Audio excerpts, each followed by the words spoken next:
phase is locked and ready to fire, sir. Illogical.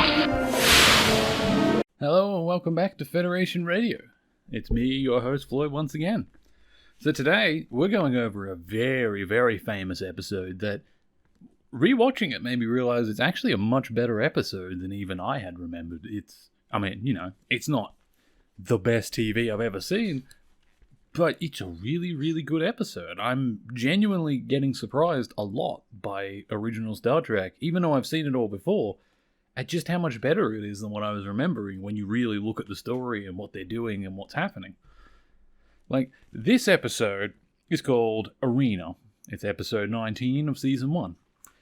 And it is famous, most people will tell you, for being the Gorn episode. And just saying that probably sparks a few people's memories of Kirk on a planet, sort of wrestling with a big green lizard man who is, let's be real, it was a very obvious man in a rubber lizard suit, wearing a weird purple kind of toga over it.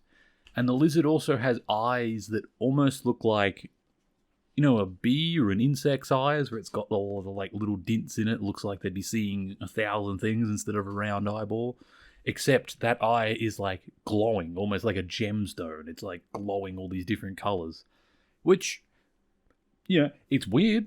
I will say that for a design of an alien, it's weird. But compared to some of the other lizard designs that we see for aliens and other sci-fis, I actually kind of like it. I like the idea of this almost violent hunter lizard species that wears togas. They're almost like lizard Romans. It's a really cool aesthetic.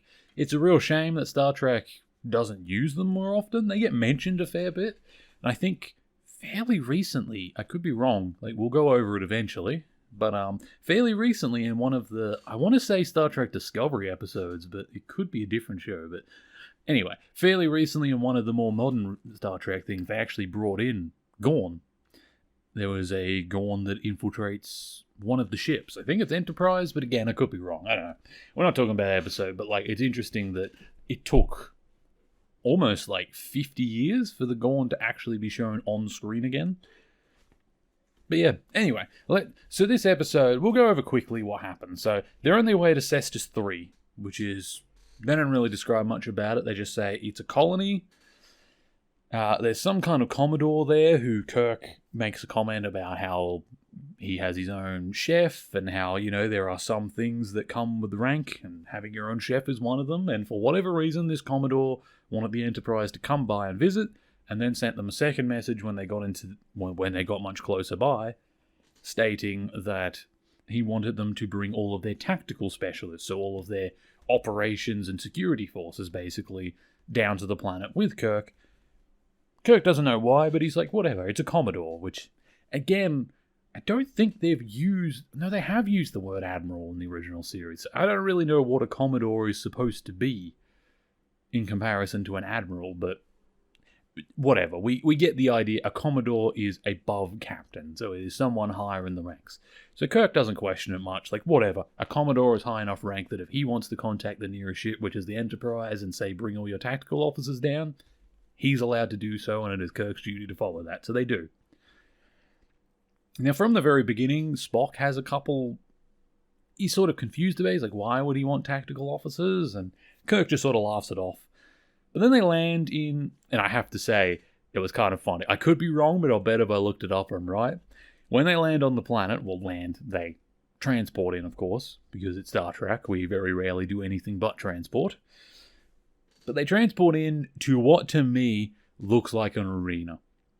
It's like a dusty, sandy, vaguely like roundish area that's got these stone, almost sandstone-looking yellowy stone buildings around it with some signs up.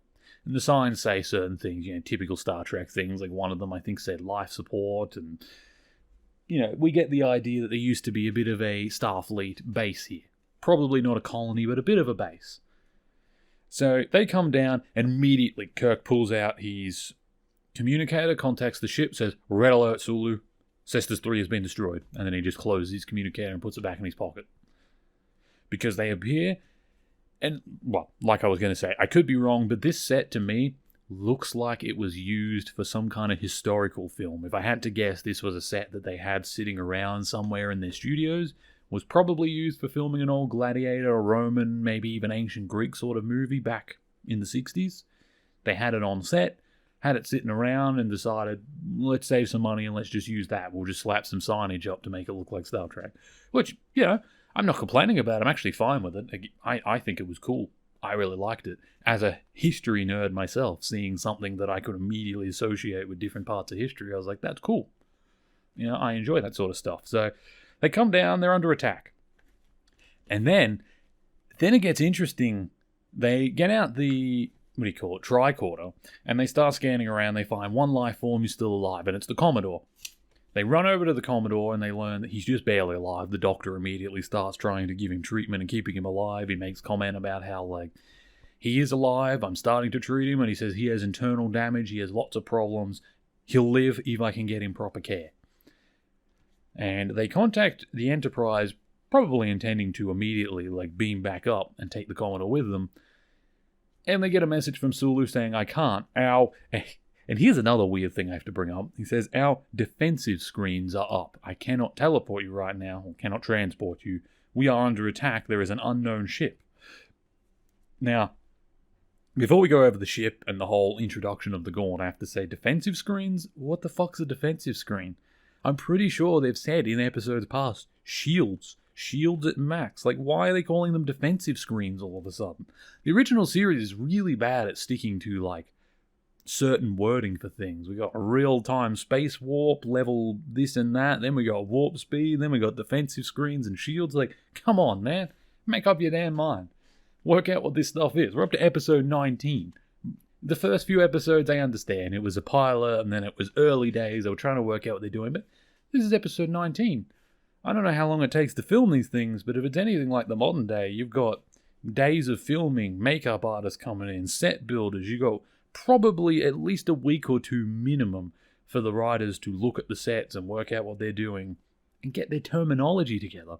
Especially in these early days when the writers were the same group of people over and over, being basically, coordinated by Gene Roddenberry, who was the main writer back then. So, it's not like they're getting different writing crews in every episode. I don't understand why they couldn't get their terminology down. Or perhaps they were doing it on purpose to try and make it look like they're always changing the tech on the ship, taking things on and off, upgrading. I don't know. Maybe that was their idea, but the defensive screen thing. I'm not upset at defensive screen. I actually think that's a cool way to say shields, because it's almost become a trope in sci-fi that every ship has shields. It's almost more interesting in a science fiction universe when they don't have shields. They use armor plates or they use something else. Even defensive screens, is a unique way of putting it, but they don't stick with it in future, and they don't even have it in the past, so it doesn't really feel right. But anyway, I'm getting caught up on small details. So they try and beam up. Sulu tells him he can't because he's currently under attack. He says, we could lower the defensive screens if you need us to beam you up now. And Kirk says no immediately. He's like, no, protect my ship. Do whatever you have to do. Leave the system if you need to protect the ship. And, Spock does just that. He ends up trying to fight them. After a little while, he ends up messaging Kirk and just saying, we are having to pull out of the system because we can't damage them. So they leave the system temporarily, intending to come back, leaving Kirk and the others on the ground. Now, when they landed, Kirk had a few tactical officers with him. He sent 2 of them off in different directions to scout ahead and work out what's going on the minute that they landed and saw everything was destroyed, and were like, all right, send these 2 out, let's scout, see if anyone's around, see if there's any hostile forces in the area. And then, not long after they found the Commodore, they started having actual artillery, well, at least it seemed that way, actual artillery landing all around them, which was cool, I have to say, really cool, because there's actual wars and conflicts. Not heaps of them, but later on in Star Trek, there are actual wars. And one of the biggest complaints a lot of people had during those stories was, where's all the war weapons? We understand on a day-to-day basis, the ship's weapons do fine, the ship's torpedoes and lasers, and most of what they actually have to deal with can be dealt with your side-holstered phaser. It has the ability to stun, and if something's really dangerous, you can turn it up to kill, and a security officer or 2 is normally enough to deal with most threats. But in a time of war or conflict like this, you would think that people like the Federation would have the ability, training, and equipment to actually fight battles properly. And this is one of the few times where we see artillery striking all around them, which is cool, because that's how a battle really would be. If you were an invading species, you would be using artillery, you'd be using orbital bombardment, you'd be using all sorts of things that would be fairly common in modern warfare. But for whatever reason in Star Trek, they don't often show it. This episode did, and it was really cool. And what they also showed was, like, explosions are around them, and what was interesting was the Gorn... Well, we know it's the Gorn. They don't know it's the Gorn. Their tricorder readings give them readings of... What does McCoy say? He says there are 12 life forms over in that direction. None of them are warm-blooded nor human. They are a species I don't recognize. Which is the Gorn, because the Gorn are lizard men. They are reptiles. They are cold-blooded. Which I thought was cool, because they actually changed them. In a lot of sci-fi, it's just, they're lizard people, but structurally, the way they act, they may as well just be human. They act like humans, they live in human-like houses, they even move and talk like humans. Gorn, they made a real conscious effort to make the Gorn alien, to make them reptilian. They move slow. They're not stupid by any means, they're just as intelligent as humans from what we can tell, but they're slow. They are cold-blooded creatures.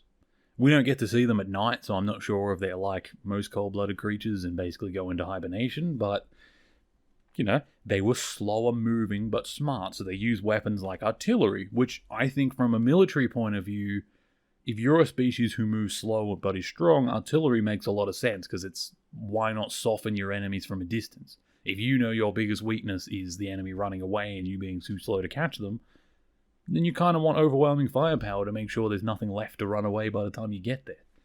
So I thought that was a really cool choice, to give the Gorn actual artillery.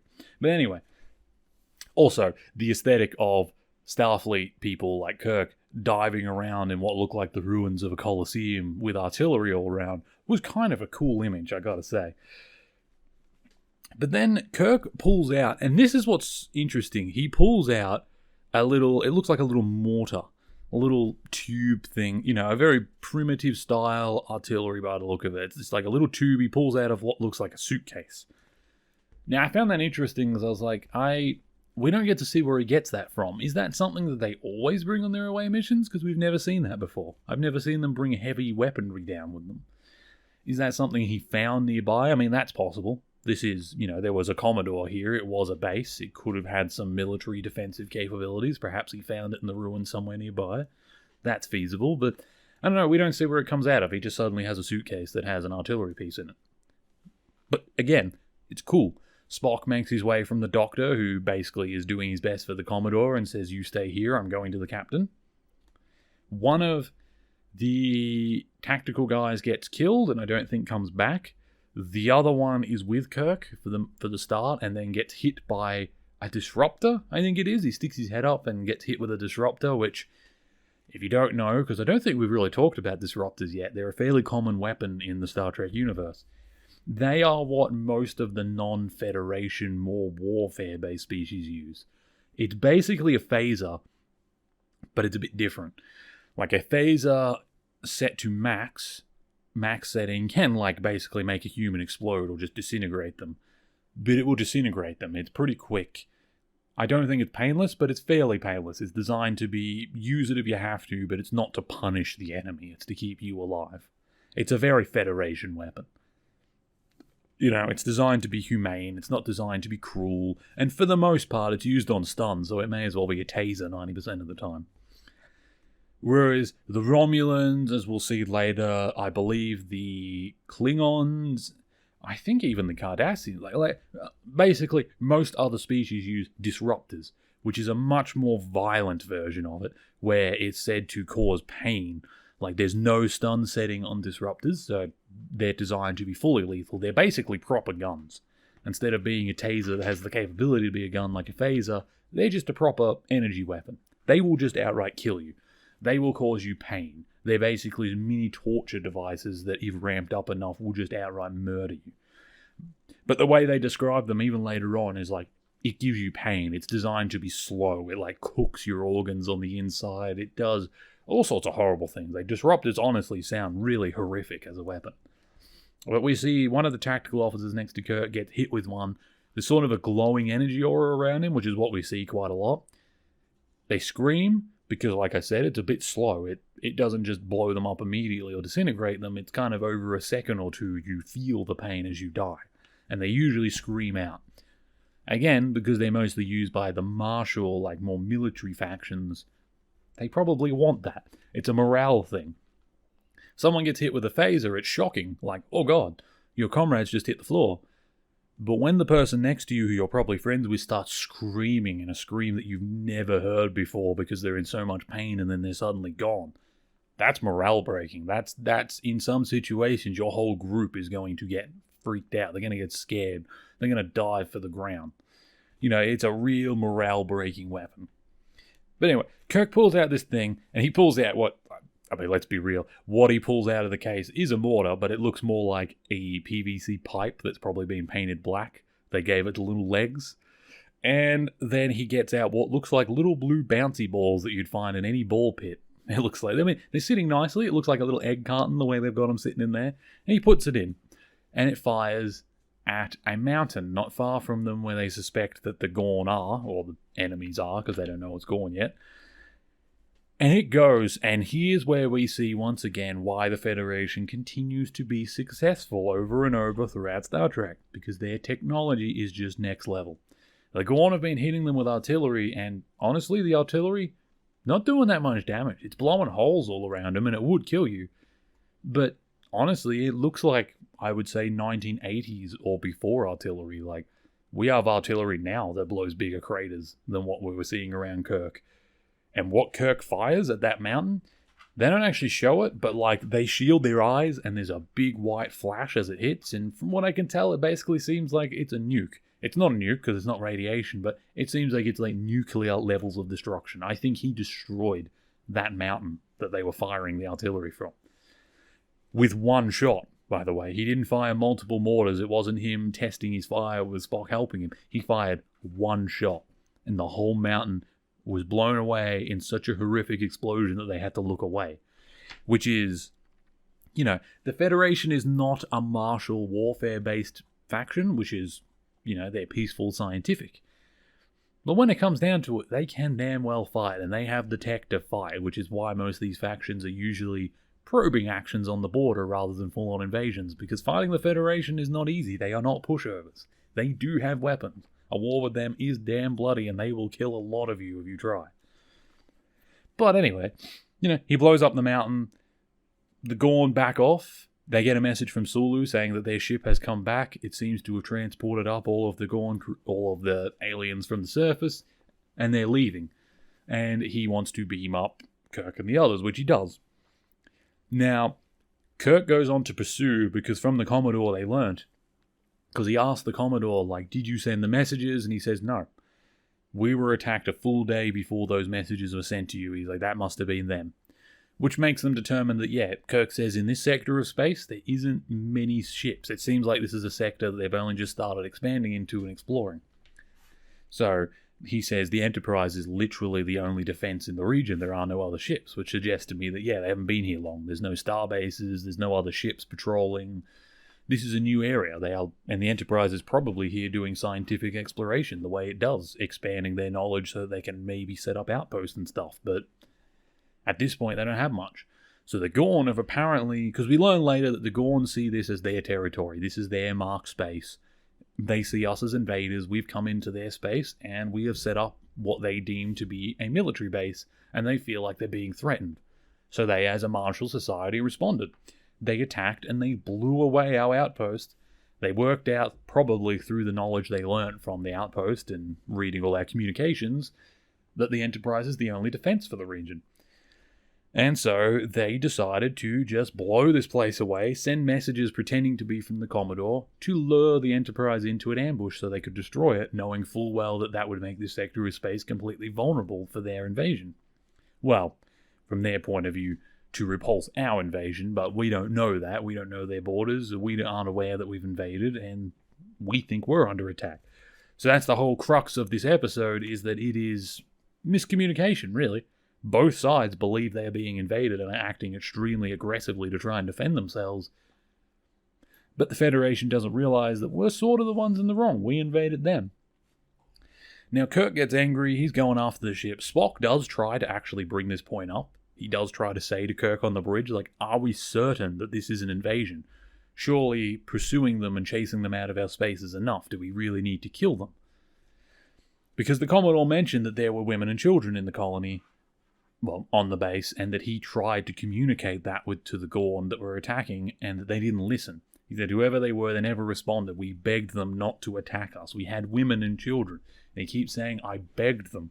And we know from when Kirk landed, there are no other survivors. The Commodore's the only one, which means those women and children are dead.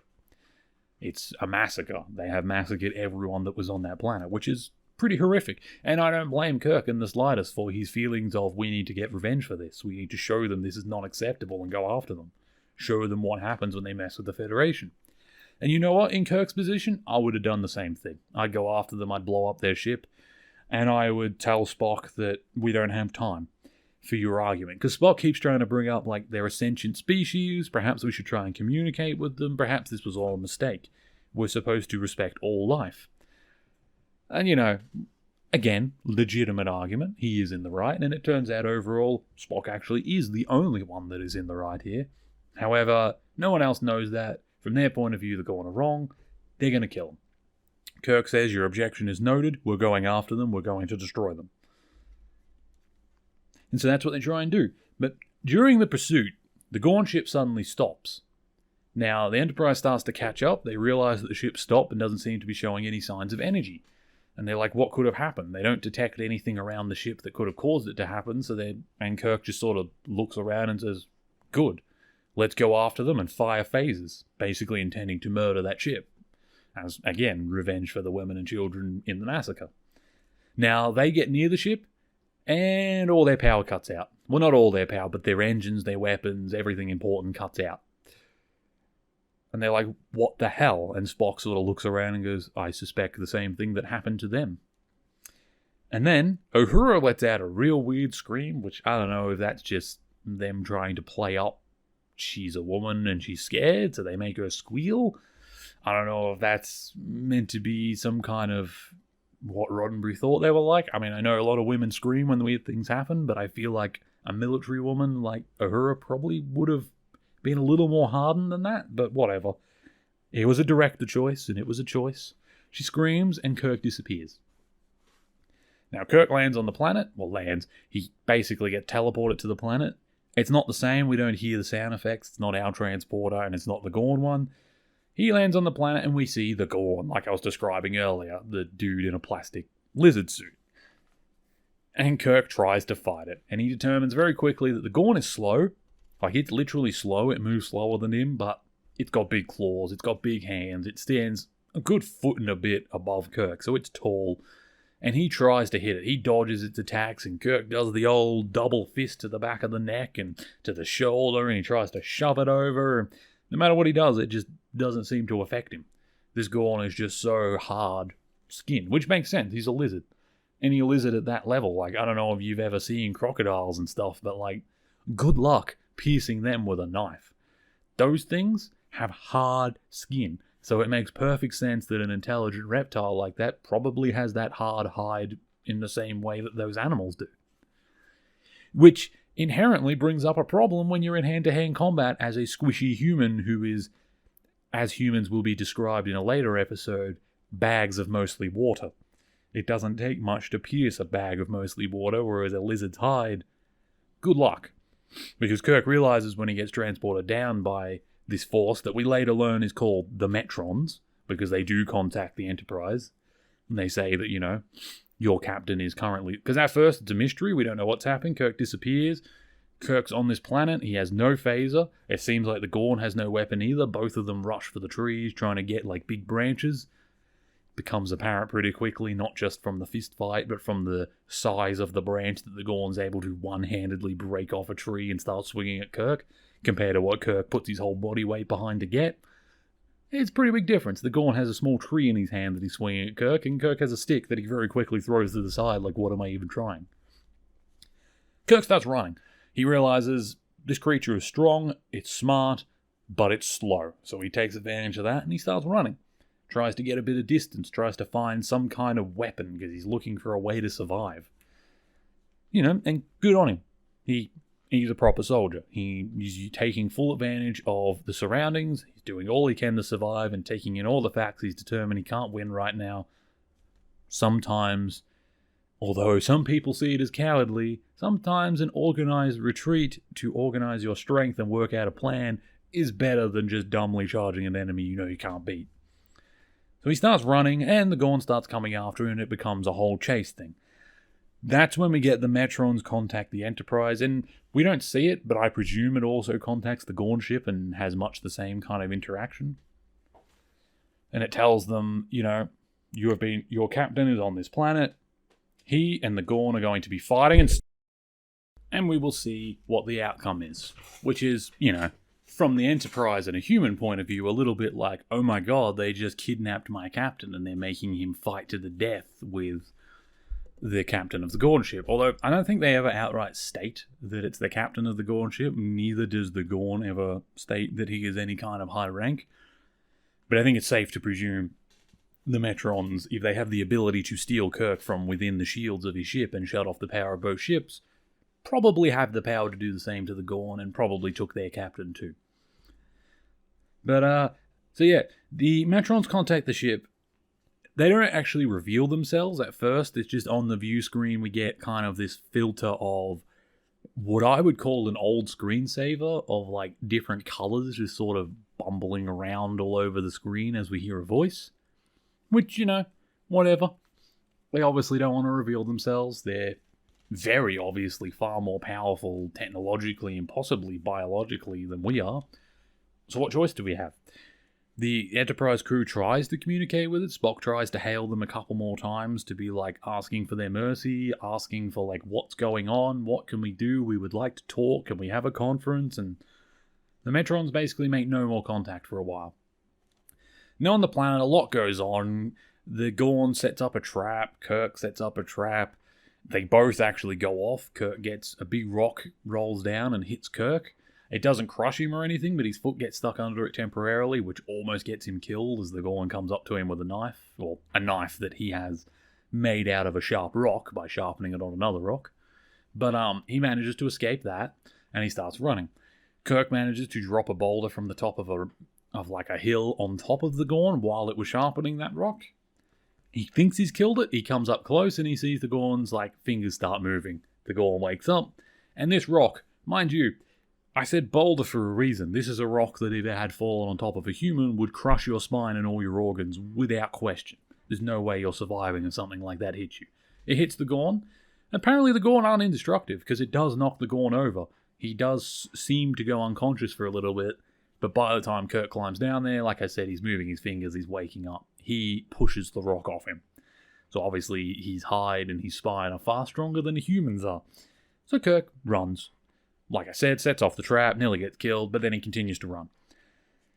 Now, at this point, the Metrons contact the Enterprise again, which is kind of weird, and they say, if you have any death rituals or anything that you wish to do or need time to prepare yourself, it seems your captain is about to lose.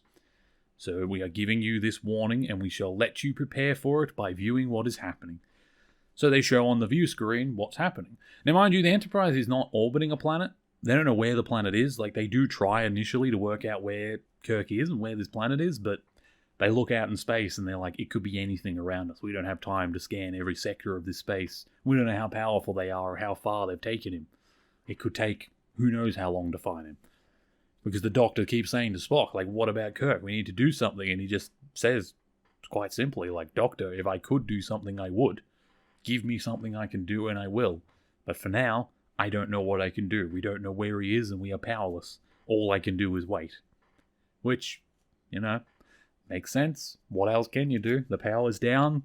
Any enemy that has the ability to turn your power off like that, like flicking a switch, probably has the ability to do it again, even if you get it running, and you don't know where to go, even if you do get it running. So, what do? So they wait.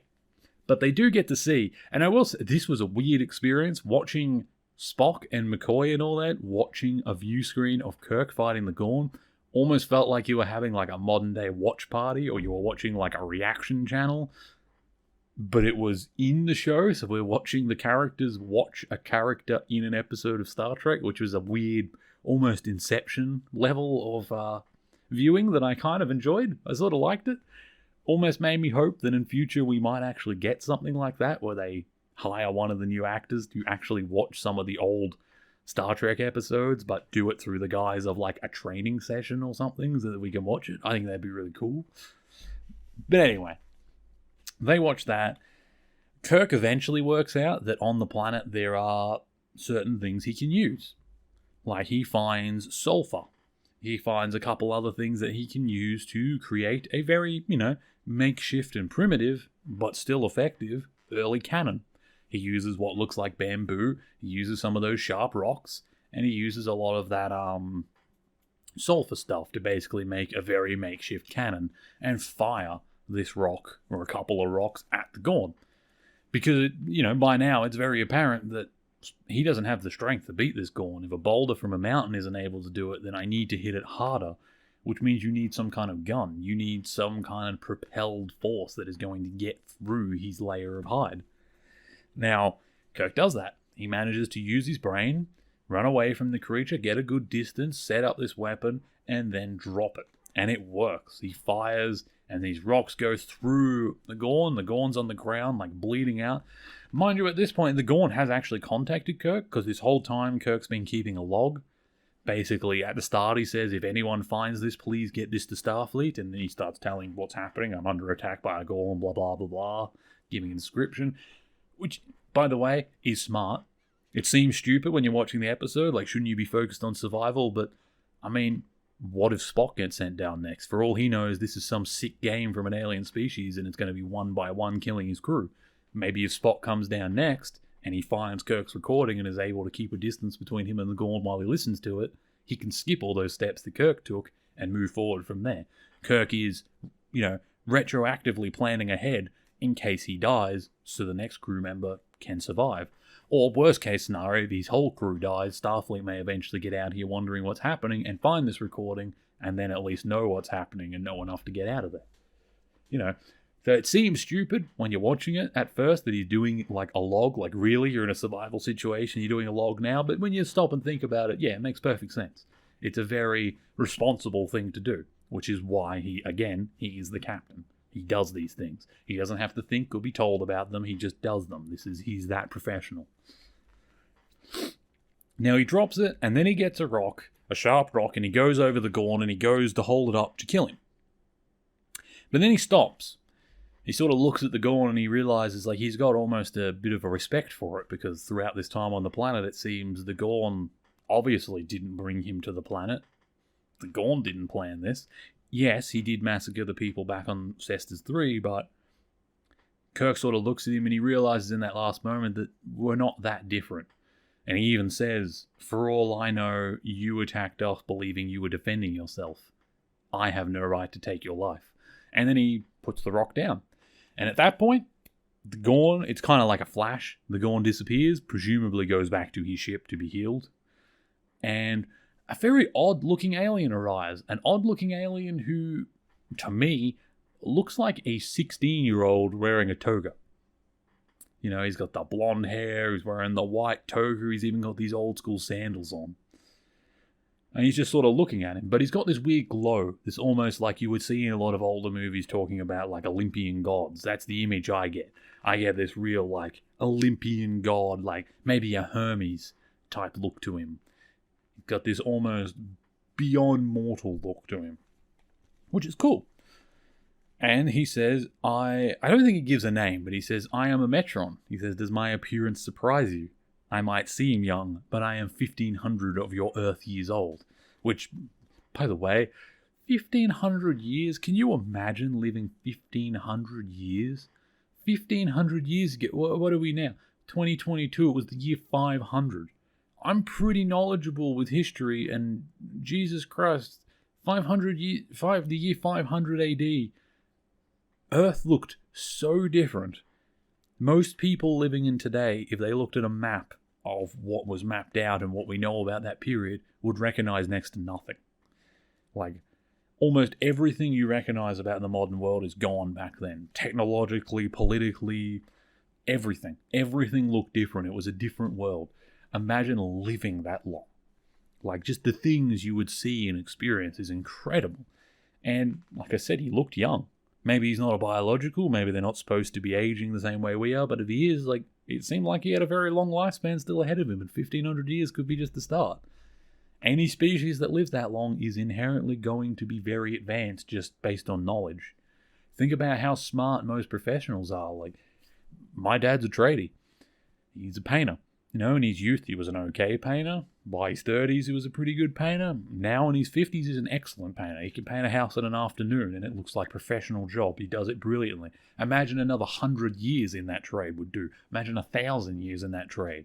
By 1,000 years, he probably would have invented his own paint. He'll be making his own at home. He'll probably be growing the things that he uses to make his own paint at home and have it all be this internal thing. Like, you know, my point of, if you lived that long, you would just by the benefit of living that long and having that much lived experience, you would be a very powerful and useful species. Which sort of explains why the Metrons do seem to have these almost godlike abilities. Now, what's interesting about the Metrons, I'll say, because, by the way, that's basically the end of the episode. He compliments him a little. He says, "You showed the advanced method of mercy. Something we did not expect from you. We underestimated you and thought you to be more barbaric." Because when they steal the captain, they do mention, like, you and the other ship both came into this sector of our space with hostile intention. So they treated them like the barbarians they saw them as, and then Kirk surprised them by showing mercy. And the Metron basically says, perhaps in 1,000 years, your species will be ready for our contact. We will contact you at that time. We will let you know. And then Kirk gets taken back to his ship, and then Sulu, like, looks around and goes, "Captain." And he's, like, looking around at these systems. He's like, "We are over 500 something." I think he says parsecs. I don't know. 500 something. Basically, he says we're on the other side of space. Like, we're a very long way from where we were. Or are. Or were. And he gets a bit confused, and Kirk just says, "Try not to think about it. I think they're so advanced that it would just hurt our brain trying to understand what happened." Which, fully, I agree. Metrons, if they have the ability to just teleport you without seeming to use technology and then move your entire ship across space and take the power away when you enter their space, like, that's a species you probably don't want to push the buttons of too much. That's probably a species you want to avoid for now. But the fact that you sort of earn their respect is a good thing. Hopefully one day they will come back. Now, these are one of those species that I'd say are like Q-like, almost like god-like species. Because remember, I mentioned Trelane, I mentioned the Q. We haven't met the Q yet, but Trelane, whatever that species was with the energy stuff, the Squire of Gothos.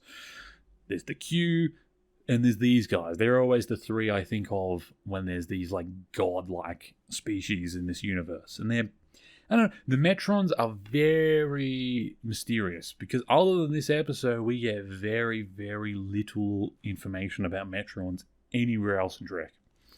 There's one Easter egg somewhere in Deep Space Nine, I don't remember where, but on one of the TV, like, this is how minor it is, on one of the TV monitors in the background of the promenade, which is like a marketplace, there's an advertisement from, a few fans noticed, the Metron Consortium.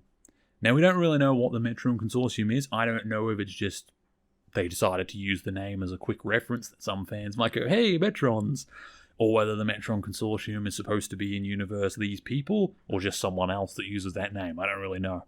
But that's the only other, like, mention of Metrons we've had, which is interesting. But, like, some people get annoyed at these godlike species. Personally, I like them. I find them very fascinating. The idea of a species that is so long-lived like this, that they have these abilities and they're just living in almost a different... Like, their existence is just different. It's kind of like a modern-day person versus someone from 1,000 years ago. Like, your day-to-day living is so mysterious. If you had a Roman legionnaire come into your house today and look at the technology and abilities you have and things you can use, like just the refrigerator, the internet, the computer, these things would dazzle people from back then. They would think you were some godlike entity. They'd probably build a temple to you. Like, how can you have so much knowledge at your fingertips? You must be a god. Like, I feel like Metrons and these other species are kind of that to the rest of Star Trek. which is what makes them so fun and mysterious, because it's not like the others. The Romulans are involved, it's probably them being sneaky. They're probably trying to do something to grow their empire in a very understandable and almost human way, in the way we conduct ourselves, the way Klingons can. But these people are different. They work on a different level. We're not even really capable of understanding what it is that they want or why they do things. And since they feel no need to explain, they don't. But anyway, that's this episode. Thank you for listening. The Metrons were an interesting one, and next time I'm going to be recording it in just a moment. We're going to be going over an episode that I believe, I could be wrong, but I think it has to do with time travel. Bye for now.